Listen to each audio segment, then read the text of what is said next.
brought to you by Dog Claw Products. Okay guys, what I'm going to show you here is how to redo your shocks since I'm all done with this guy. Well, not done with him, he doesn't have a motor yet, but I've just gone ahead and put all this stuff back together. Everything's running smoothly, everything's falling smoothly without the suspension on there, so we're looking good. Now to the suspension. First time I did suspension on an RC vehicle was definitely challenging because it wasn't doing what I wanted it to do via air bubbles, I guess. So I know quite a bit about motorcycle suspension. I'm a running guy, but RC stuff took me a little bit. So basically, now I understand RC shock. Make a long story short. So to take one out, take it apart, it's pretty simple. You just start with taking this guy. He's got a little slot there. Pull out your spring. Most of the time, I like to keep the springs the same way I pull them out. And the reason for that is because sometimes springs are tapered, and then you can get into a lot of trouble with that. So, as far as the little collar goes, I'm not worried about it because I'm going to reset my race sag. And that's how you do that with these little collars that screw on here. So I'm just going to go ahead and take it all the way off. Just another thing that we don't need on there. It's getting our way of cleaning. And then now this next part's a little tricky. You don't want to damage anything. So what I like to do is take a paper towel and take a pair of needle nose here.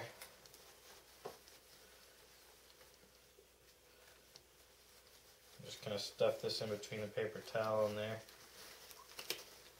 And I squeeze it tight like that. Tighter.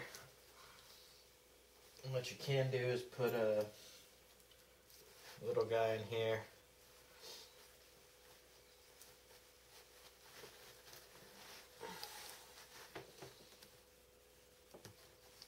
And there we go.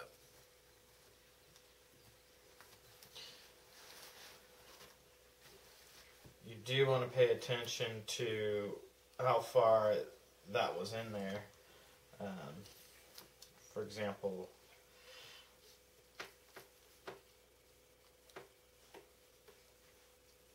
springs are tapered. I'm not too worried about it, but you can see the eyelet's not all the way screwed all the way down, so there's definitely probably 2 millimeters there that it's not screwed all the way in, so be aware of that just when you're taking it apart.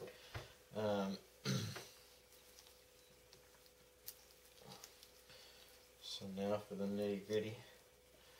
So this thing's kind of hunky-dory, this setup here, but whatever, it is what it is. Like I said, I have the Traxxas one. I might do a video on that if I can find them. But as far as this video is concerned, I'm just going to take out the plunger and set it down. It's nice and full of oil, which is very surprising for an RC shock after 6 months. Oil's very dirty, however.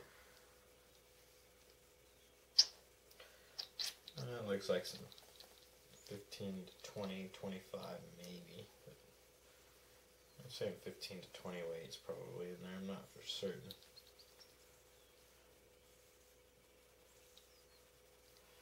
So once you get all that out of there,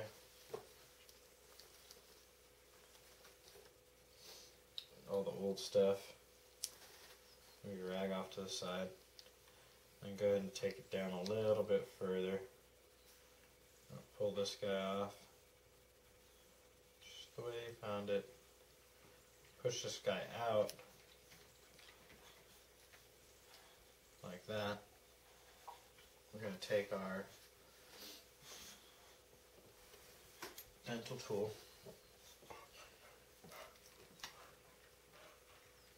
and gently pull out the O-rings. There's 2 in there.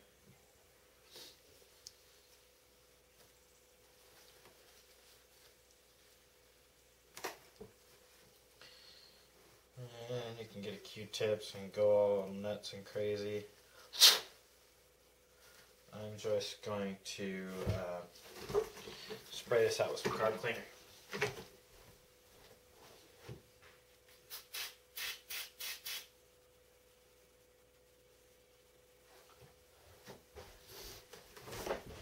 And I'll go ahead and let that dry.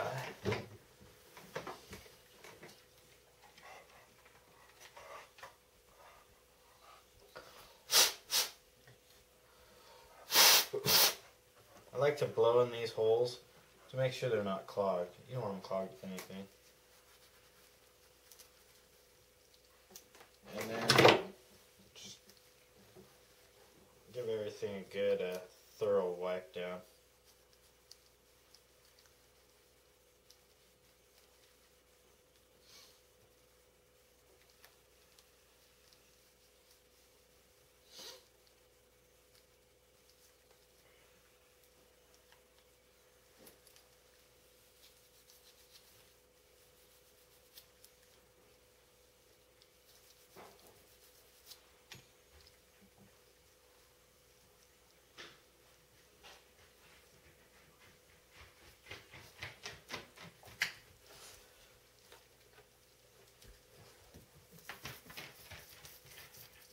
Get in there in the cup real good.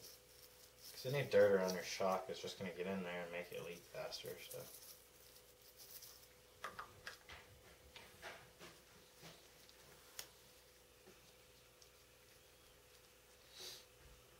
Okay, clean, clean, clean. This is pretty clean.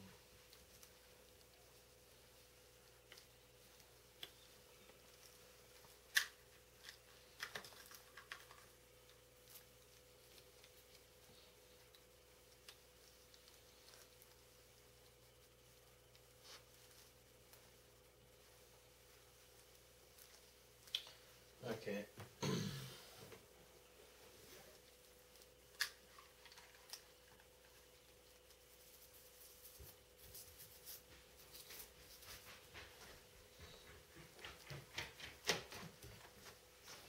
So I'm going to do both these to show you guys. All 4 shocks are the same, so you can do them all the same. Actually, the rear ones are probably a little longer, but they're all built the same. So now you don't want to spray anything on these little rubber grommets here. Let's take these off. These little orange grommets here, you just want to kind of wipe clean, gently.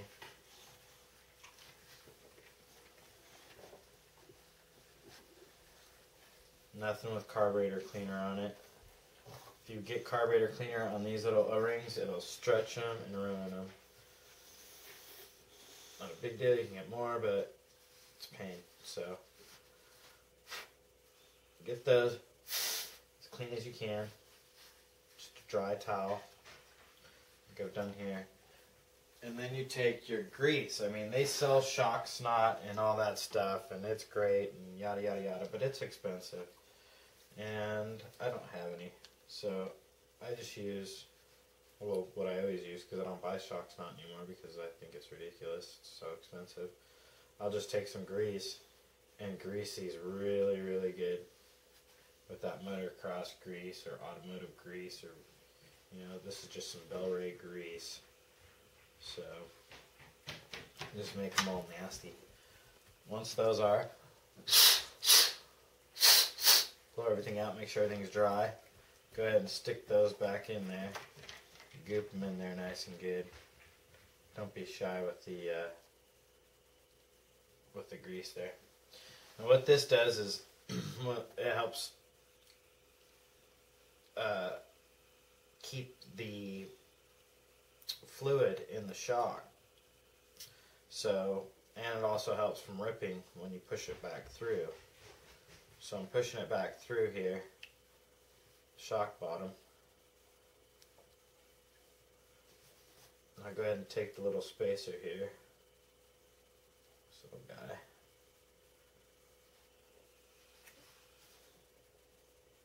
And I'll put the shock top back on there, or the bottom, shock bottom rather.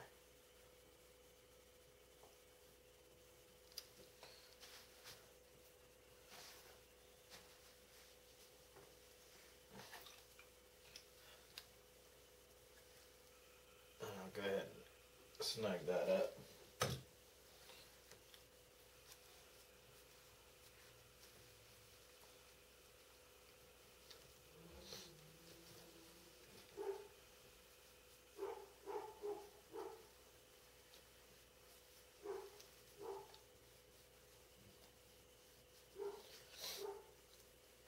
Okay, now that you got that going on, we'll go ahead and put the shock eyelet back on carefully.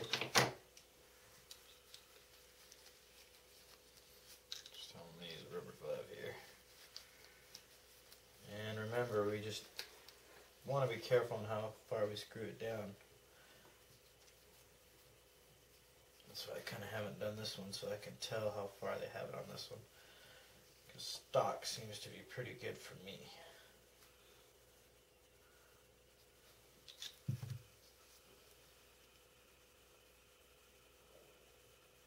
Yeah, that works.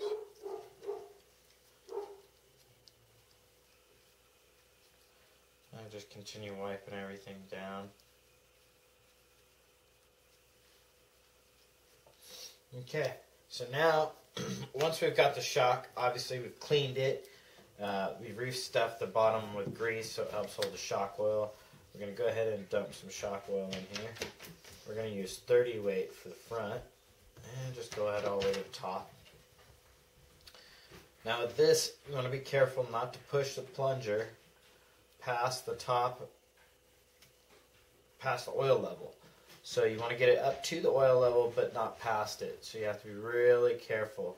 And you're basically just going to work the shock up and down. Yeah, that's right, baby, up and down. Nice and easy. Make love to it. And the reason that we're doing this is to get the air bubbles out. Something I didn't know about when I first started RC. You have to do this stage. And you just got to work it for a couple minutes. A minute or so. And then you've got to leave the shock after that. Before you cap it off, you got to leave it for a while. And then that gets all the air bubbles out. Otherwise you'll have a really springy shock. That's going to be no good to you. So, I've worked this one for a while. I'm going to go ahead and leave it here.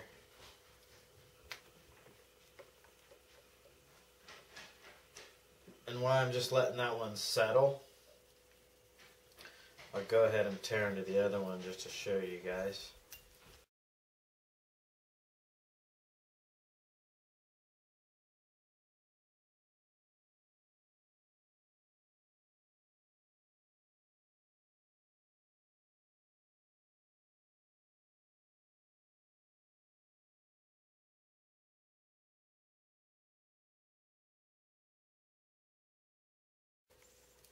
So I'm just going to button this one up for you guys to show how it's done. You want to set the sag. It's usually about 3/4 of the way in. So I'll pump the shock a couple of times. And then I'll go about 3/4 of the way in before the shock bottoms out. That's where you want it. Then the trick is to slide the top on, like so,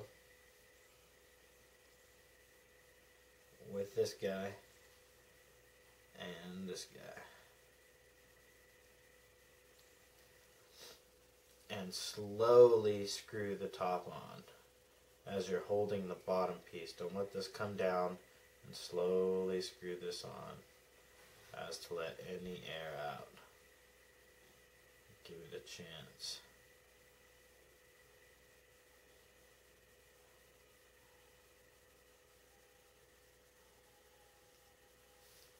And then go ahead and cap it off nice and tightly.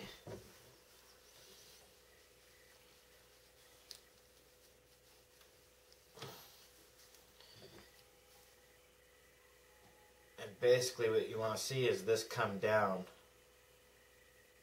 not shoot down all the way, just come down to about your preload. It comes a little past, which that's okay. cutting hairs with that, but there's not a lot of air in the shock. I'm sure there's some. You're never going to get all the air out, especially with this shock design, but most of the air's out. And then you can just simply reassemble your shock. Excuse me.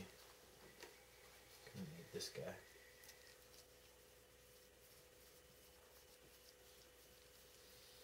Get the sag kind of back. It's about there.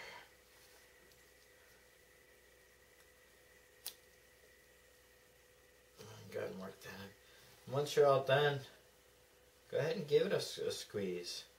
You know, if it's coming down too fast for you, or you feel that there's air in there, try it again. You know, this one's not too bad. I'm going to do the other one. If it's better, maybe I'll redo this one.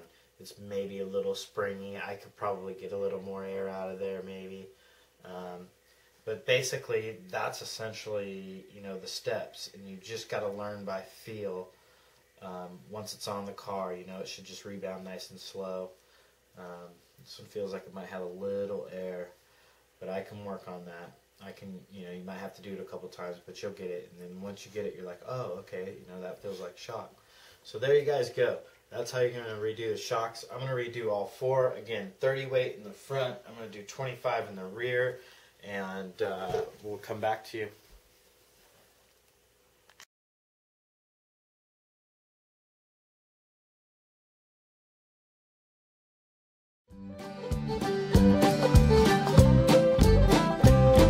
Got an old hound dog in my front yard, Nick and howl all night till the break of dawn. Got an old hound dog in my front yard, and he can howl all night till the break of dawn. He been sliding around by the light of the moon. He makes a little girl dog sing a brand new tune. He been sliding around by the light of the moon. He makes the little girl dog sing a brand new